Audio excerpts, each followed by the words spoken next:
Welcome to the Boxing Talk Show. Fair but firm. With the Hall of Fame boxing referee. I'm Joe Cortez. And co-host John Zamel for all of Las Vegas. Come on, guys. Let's touch them up. Clean fight. I'm Joe Cortez. Fair but firm. Well, welcome to the Fair but Firm show here with Joe Cortez and my co-host John Zimmel here in Las Vegas, Nevada, the boxing capital of the world. Wow. This past weekend, John. Oh, my goodness. Punches heard around the world. Yes, sir. Oh, my God. Anthony Joshua, the up-and-coming rising star in boxing. Yes. And what happened? He got he got knocked out, man. He got stopped. He got stopped. The referee did a great job in stopping it. Michael Griffith, who was on it, he asked Anthony Joshua, you okay to continue? Now, he has gotten knocked down twice in the third round. Twice in the seventh round. And twice in the seventh. Now, he had put Anthony Ruiz down in the third round. Anthony Ruiz has never touched that canvas in his whole professional career. Yeah. He got upset, or can I say pissed off? You can. But I'd rather say pissed off I'll than allow it. Yeah, to be pissed on. Yeah, it is But anyway, so he ended up getting up off the canvas and put Joshua down twice. And before you know it, a couple of rounds go by. Now, Joshua was like not the same. He was a little hesitant to go in because he was already feeling that power punch of Anthony Ruiz. Yeah, I mean, he was. Look, Anthony Joshua follows a pretty formulaic system when he fights. He fills out his opponent. He lives behind his jab. He tries to hurt him with one big one, and then he goes in for the kill. It's what he's always done. It's hurt him in the past. It hurt him against Klitschko. He ate some big rights from Povetkin. He's got some style, deficiencies that have hurt him in the past, but he's always managed to find a way to victory. And in this last one, Andy Ruiz just didn't let up. He was like a big Mexican Energizer bunny, and he just kept coming. And every time when it seemed like Anthony Joshua might have his legs back underneath him, Andy Ruiz made sure that he wasn't gonna find his feet, and that was just unbelievable. I mean, talk about effort, talk about heart, and talk about an excellent game plan getting played out. I can tell you one thing. Me being in boxing all these years, I've seen some fighters that you look like they're out of shape. But this guy really. I didn't, honestly, from the beginning, I didn't think Andy Ruiz was going to be an opponent for Anthony Joshua. I said, this guy, the way he looks, I said, nah, I never even really heard of the guy. No. But now doing my homework and looking at him after, but actually the day of the fight, a friend of mine, Bill from Tampa, Florida, called me and said, Joe, I'm heading to the Garden tonight. You going to be at the Garden, Madison Square Garden in New York? I said, no, I'm not. He said, who's your pick? I said, you know what, watching Andy Ruiz training and the last couple of fights, he kind of looked kind of impressive. There's something about his style. I got a feeling it's going to be a big surprise. Yeah. I think they're going to be a big surprise. I said, I got to go with Andy Ruiz. That was the last day. There you go. The day of the fight. And everybody said, Joey, are you crazy? I said, no, I see something. I got a gut feeling something's going to go wrong. Yeah, you told me that, or something's going to go right for Andy Ruiz. Andy Ruiz. And Andy go Ruiz wrong if you're already hurt. But you know what? Andy Ruiz, they say he never gasses out. He goes to the distance. And even though he looks like he's going to gas out in less than a round, because the guy came in at 264 pounds. Well, he looked like Chris Arreola ate Butterbean. And at the same time, he managed to find a way over and over. How did he have a better gas tank than Anthony Joshua, who looks like Hercules, on steroids? It's pretty ridiculous, man. I mean, the guy looks unbelievable, and he was already out of breath by the end of the first round. After the first knockdown, he didn't have any legs. I mean, it was like all those muscles just were more detracting because they need all that oxygen. He was breathing heavy from Jump Street, man. Yeah, I think that something was wrong with Anthony Joshua. I don't know if it was he started feeling that punching power. Maybe he was taking Andy Ruiz for granted. A lot of fighters said, hey, look at this guy. So, this guy looks like a palooka. Just like I was watching this guy, Andy Ruiz, before. I said, I don't think he has a shot at all. I mean, he's shorter. He's bigger. He just doesn't seem the same guy. When you look at him, he looks like an out of shape. You talk about out of shape fighter, Andy Ruiz. That's what he looked, but that's not the way he fought. He looks like fighters look. He looks like Roberto Duran now. He looks like Marcos Maidana now, or in 10 years. Most fighters look like that 20 years after they retire. Yeah. When they're not in the gym anymore. Yeah, exactly. But man, his hands are fast and he keeps it moving. Now let me ask you, in the rematch, do you think if you could only fix one thing of Anthony Joshua, what do you think is more important, his head movement or his cardio strength? Well, both, combination of both. He got to move the head. If you watch a heavyweight like Tyson Fury, when he fought Deontay Wilder. The guy, Tyson Fury, he put his hands behind his back, and put his face right there and But he bobbing can do and that weaving. because he has the head movement. It's like trying to chase, trying to shoot down a rabbit. The rabbit is all over the place. Exactly. You can't hit a moving target. And So- Anthony Joshua was more like trying to chase down a turtle. It's just he's just not moving, man. He's just After keeping he in the got hit same with those spot. shots, he got hit with a couple of those shots, and people. Now you look at Andy Ruiz's record. I mean, he has a good percentage knockout record. Excellent record. Decent knockout percentage Yeah. for a heavyweight. Yeah. But he's just so fast, and he puts together combinations. And if you're going to keep your head in the same spot and just try and use that high guard that Anthony Joshua uses, it's not going to work when a guy's throwing from all kinds of angles like that, especially when he's working the body. I tell you, I think that Anthony Joshua really got to go to the drawing board.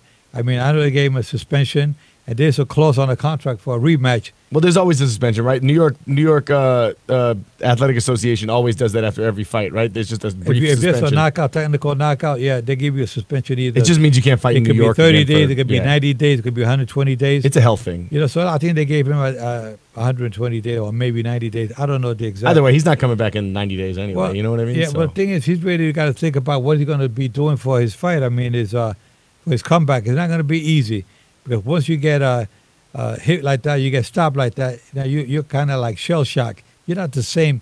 Yeah, some fighters are not the same. Then again, some fighters come back and say, "I'm hungry." Oh, yeah. the guy took all my belts. I want my belt back. I got to get back in shape. I got to make sure I knock this guy's off, his head off in the rematch. Absolutely. And man. here we are now talking about the fight coming up in December. Yeah, man. I mean, look, we saw it with Lennox Lewis twice when he got knocked down by Oliver McCall, and then when he got knocked down again, or knocked out again by Hasim Rahman. Hasim Rahman. We saw it with Joe Lewis when he went up against Schmeling. We've seen it before It when a has guy happened gets before. Floyd Patterson against Igor Johansson. So many fighters. exactly. It Not- takes a special kind of Not- person, though. But it didn't happen to Sonny Liston when he fought Muhammad Ali. No, not he everybody- lost the first one, and he got stopped in the second one. Exactly. And the second one was that phantom punch. Yeah. That Muhammad Ali hit him with a shot. punch no one saw. A punch that nobody saw. I said, what the hell? That's how fast Ali was. I've though. still been watching that for. I watched it in slow motion. I watched it for my 100th time, but I still can't make it out. He just kind of, I come back, intimidated him, I guess. Well, I Just guess he was pump saying, faked him. I'm just going for the money. I don't know.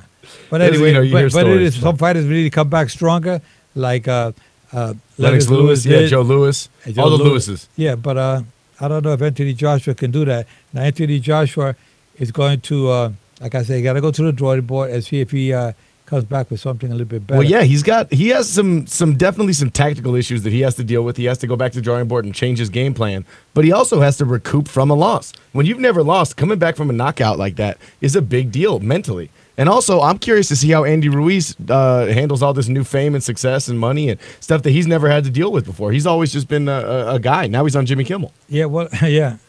I can't even get on Jimmy Kimmel. No, I know. That's what I mean. Me neither. I write But- in every day. Let me tell you one thing. I spoke with Andy Ruiz a couple of days ago, 5 days after winning his heavyweight championship of the world. And I had a little nice conversation with him. I'm going to put it on the air for you right after this brief commercial, so stay tuned. Okay, welcome back here to the Fairburn Firm Show. Joe Cortez and my co-host John Zimmer here in Las Vegas, Nevada, the boxing capital of the world. And I can tell you that this past week, Anthony Joshua getting TKO by Andy Ruiz was like a punch heard around the world. Absolutely. I'm not going to say it was as great as Buster Douglas knocking out Mike Tyson, where Buster Douglas was a 40-1 underdog. In Yeah. this fight here, Andy Ruiz was a 11-1 underdog. If you're an underdog, Still pretty big though, man. I Yeah. mean, man, he got. If it's not bigger than that, it's the biggest upset since. Yeah, You can exactly. at least agree with that. That was pretty crazy, man. And the dog Saturday night was Anthony Joshua, Mm-hmm. who got treated like unbelievable. But we did a little interview with Andy Ruiz a couple of days ago while I was driving in my car. So you're gonna listen to this interview I did with Andy Ruiz. Andy Ruiz, a gentleman. Listen to his little interview we just did. Yeah, hello? Hey, champ, Joe Cortez. How you doing? Andy Ruiz, right? Yeah, how you doing? Okay, champ, how you been? Everything good? Congratulations on your win the other night over Anthony Joshua. You look outstanding. Oh, thank you, man. I appreciate it. Yeah, you know what? I predicted that you were to stop him. A lot of people thought I was crazy, but I was on your side from the beginning. Well, it's crazy how everything happens, man. but that was good. Yeah, listen, I wanted to interview you. Is it all right if I ask you a couple of questions? Yeah. Okay, Andy, how does it feel about being heavyweight champion of the world?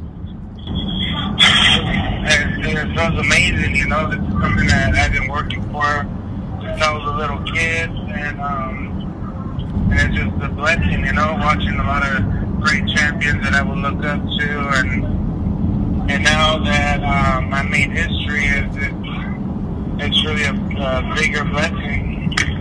Okay, now being the first Mexican heavyweight in the history of boxing, that puts you above everybody else right now. Do you believe that? That what? I said you became heavyweight, the first Mexican heavyweight in the history of boxing. How's that feeling? That's even more, you know. I'm getting a lot of love from all the Mexicans, and over there in Mexico, I'm going to meet the president next week of Mexico, so I'm really excited for that. It's just an amazing feeling, you know, coming from everybody underestimating you and telling you that you were going to do in a quarter mile, turn right onto El Camino Road. We worked hard to achieve where we're at right now. Yeah, no, I really believe that that you're gonna be one of the heroes in boxing, because you did what Buster Douglas did to Mike Tyson. You were a big underdog, and you come back and you shocked the whole world. Yeah, it's crazy, man. Just like the big upset from Tyson and Buster Douglas, and it's incredible, man, being right there at the Madison Square Garden. In 1,000 Yeah, well, I can tell you that that winning a championship, not only the heavyweight championship of the world, but winning it at the Mecca of boxing, New York Madison Square Garden, that's even better. I mean, that really puts the frosting on the cake. Will you agree? Yeah, I agree. You know, that's an historic arena, and in a quarter mile, turn left. A blessing making history in that arena, you know, where there's been a lot of world champions. Turn right onto South Jones Boulevard. Frazier, and it's just a big blessing, you know, and I'm just relaxing with my family right now, the kids, and just celebrating, and we're going to get back to work for the rematch. Okay, now I want to get to see you in person, so we can do a nice video interview with you. I hear little babies crying there in the background. I'm gonna be going to Vegas in 3 weeks. In 3 weeks? Okay. Okay, this is what you do. You got my number. Give me a call back so we get together. I want to do a nice interview in person. So we can put in a nice video. I want to make a nice little documentary about your history in boxing. We want to congratulate you once again, okay? All right, thank you, man, and I'll have you on my contact, and we'll get together. Okay, make sure you call me when you come into Vegas, all right? For sure, man. Thank you, Joe. Okay, brother. Take care. God bless you always. Again, congratulations, and keep your guards up at all times. Okay, fans, you heard Andy Ruiz and myself talking on the phone. You hear a little noise in the background. We were driving, and I had my GPS on, John. Yeah. No, I get it, man. And I'll get into driving this way. Try to listen to Andy Ruiz. Hey, man. But it was an honor talking to a newly crowned champion of the world. Exactly. You get an opportunity to speak with a unified heavyweight champion of the world within the week of his victory. You take it anytime you can. Don't worry about navigation or babies crying or turn signals or anything like that. That's just something, you know.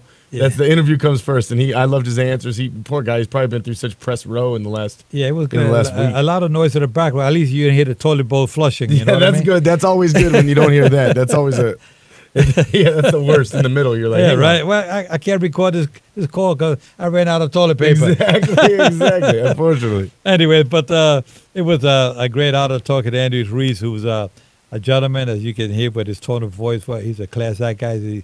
He's humble, and I hope to see him in person in a couple of weeks. You know, we're opening up the Heads Up Art Museum. It's going to have the Nevada Boxing Hall of Fame. Okay. The ribbon cutting for the Nevada Boxing Hall of Fame. Finally, we have a home for the Nevada Boxing Hall of Fame at the Boulevard Mall at the Heads Up Museum. So we're going to have an exhibit there. Hopefully in due time it will be a permanent location for Nevada Boxing Hall of Fame. I also want to give a shout out to my friend Rocky, who has the Dirty Grill cleaning business. And he's here at the studio with us today to just see what we're doing and giving us a support for our show as well. Absolutely. They call Andy Ruiz the Mexican Rocky. We got the American Rocky right here in the building. We got him. He's for Dirty Grill Cleaning is his business. Make sure you look him up if you need your grill cleaned, please. Yeah, he has his Rocky hat on. It says KO on the side of that hat. So we got a real Rocky on the show with us here today. And all I can say is that we were so happy to have Andrew Ruiz on the show with us. And it's Rocky right here. Yes, Rocky. Hey, Rocky. Say a quick hello, a quick shout out. Hello. I want to congratulate the new world champion, and we're just thankful to see somebody come out and fight and see their dreams come true, and more importantly, bring not a community together, but a whole nation together. Absolutely. And you can't ask for anything better than that. So congratulations on your belt. Thanks a lot, Rocky. That's beautiful. All right, first, we're going to go into a little brief commercial. We got some fights to talk about. Triple G's fighting tonight. Absolutely. And a couple other fights on the undercards and other locations around the world tonight. So right after the brief commercial, we'll be talking a little bit more about boxing. Coming soon, La Mansión Luxurious Assisted Living Residence is nestled on the northwest part of Las Vegas. La Mansión provides luxurious accommodations coupled with optimal care. Residents needing assisted care can rest easily knowing exceptional care is our standard. La Mansión strives to help residents forget they're living in an assisted living residence and works to create an atmosphere reminiscent of a home, better yet vacation. La Mansión is a family-owned and operated assisted living residence dedicated to providing seniors assistance with activities of daily living such as dressing, bathing, management of medication, while providing high quality of life to all our residents. Our residents consist of 12 luxurious suites and will offer the latest amenities, privacy, and comfort for each of our residents. You can reach us at lamansionlv.com or you can call 702-630-4810 for further information. Gift classes. Hey. Welcome back to the Favorite Firm Show here with Joe Cortez and my co-host John Zimmel. I want to give a shout out to our friends and our engineers, Charlie Carrillo, Dylan, Rocky in the theater here with us at the show, and we have Jackie, our other producers back in New York, always filling in and helping us out with our productions. It's a team effort, brother. Yeah, absolutely. Well, John, tonight we got Triple G fighting. Absolutely. I mean, how crazy is it? How great is boxing right now? We're 20 minutes into a show before we can even bring up the Triple G fight. Used to be, last year around this time, we were talking about Triple G fighting Vanes Martirosyan 4 weeks in advance because it was all we had to talk about. Right. I mean, boxing is so much going on right now. We also have an Oscar Valdez fight that we might be able to touch on in the 30 minutes that we have of show today. That's how crazy boxing is right now. That's how many cards there are right now. That's how much excitement there is in the sport, and especially following Andy Ruiz's big win against Anthony Joshua. It wasn't like we weren't going to spend the first 2 segments talking about that. So, I mean, I want to say how excited I am about that. But going on to the Triple G fight tonight, for those of you who watched Anthony Joshua's fight last week and have the DAZN app, that's where you're going to catch him tonight because he's making his DAZN debut. He's going up against undefeated fighter Steve Rolls, who you probably don't know, but it's going to be a good test. We're going to see where he's at. Let me ask you another question because this is something that I think people actually care about more than Steve Rolls. If Triple G comes out and looks really good tonight, I mean really good, looks as good as he has, do you think? Like, he doesn't look like he's aged a day since last year. Do you think that makes it more likely that we'll see Canelo Triple G 3 in September, or less likely? Well, I think it'll be most likely you will see like a lot of fans still talking about that Triple G beat Canelo Alvarez. Mm-hmm. But then again, you got to remember, fans, a lot of things that go on behind the scenes. Me being in boxing all my life, I can tell you sometimes there's some changes in boxing, especially with the fighters when they lose fights like against Canelo Alvarez. He doesn't have Abel Sanchez, his trainer, in his corner tonight. No, he chose not to do that. So does that mean he's going to look better? I mean, he chose to not have Abel Sanchez in his corner, who's been in his corner from day one. And he thinks because of his loss against Triple G, against Canelo Alvarez, it caused him to get that defeat. Maybe he's been advised by people, maybe you should change your trainer. maybe that's what's happening. They say it was about money. They said after the DAZN deal, he didn't want to give him the same percentage he was giving him before. These are the rumors that you hear, but that's never good if that's the reason you're splitting with a trainer, especially one you've had success with. Well, I mean, Abel Sanchez, the trainer, been with him from day one. Exactly. Canelo Alvarez gets a deal for $365 million. $365 million. Well, Triple G wasn't cheap either. If I was the trainer of that package deal, I say, wait a minute, you're getting 365. I'm still going to be getting this chump change? No. So maybe there was a little.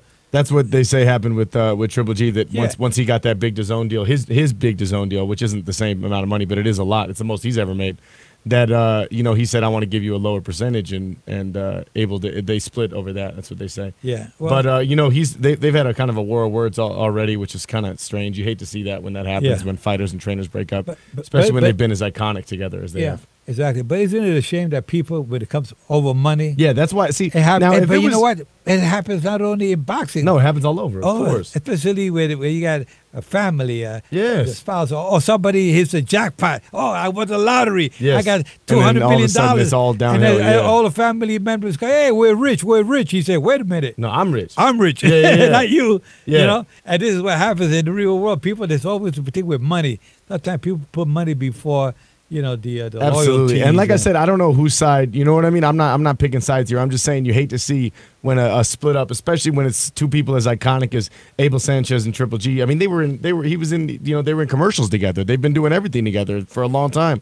And now you see them kind of trading shots in the media. It's not always it's just not pretty, and you hate to see it, but he's, it has been said that he does need to change up his training, that there was a lot of things that he didn't do in the Canelo fights that he needed to do that could have come out of his corner. And so we'll see how he looks coming into this fight. We'll see if age is a factor. We'll see if the new trainer is a factor. We'll see if he hasn't been training in Big Bear like he used to. That's going to be what people want to see tonight. So tonight, you make sure you watch the fight.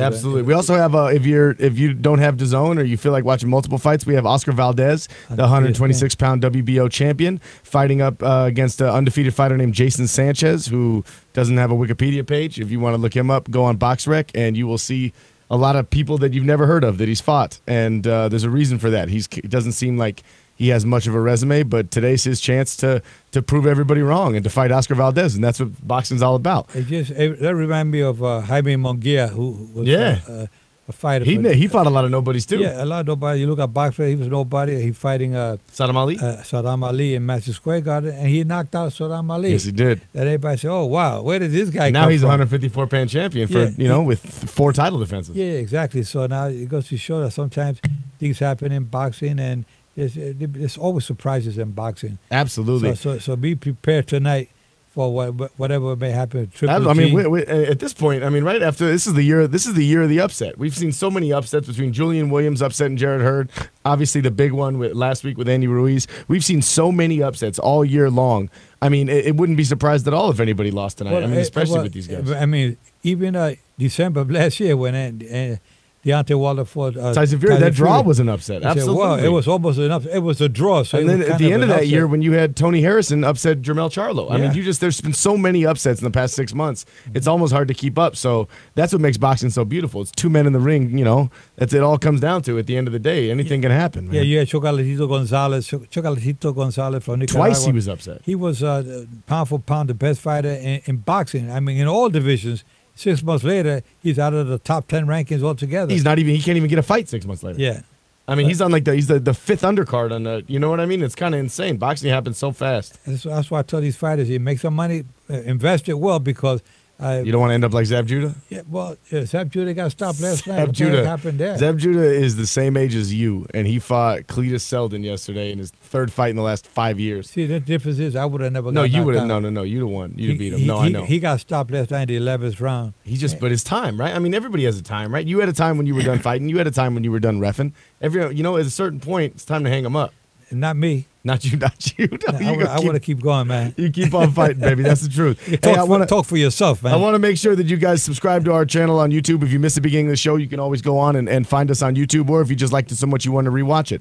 I also want to make sure that you subscribe to iTunes, our Fair But Firm show. We have the podcast app, Spotify, Audio Boom, really anywhere where podcasts exist. Also, if you want to join our family as a sponsor, I recommend you reach out to 702-722-1353. Once again, that's 702-722-1353, and we'd love to hear from you. Fans, we said about family. It is all about family, the love, caring, attention. Make sure that we watch out for one another and pay it forward, because there's nothing better than paying it forward.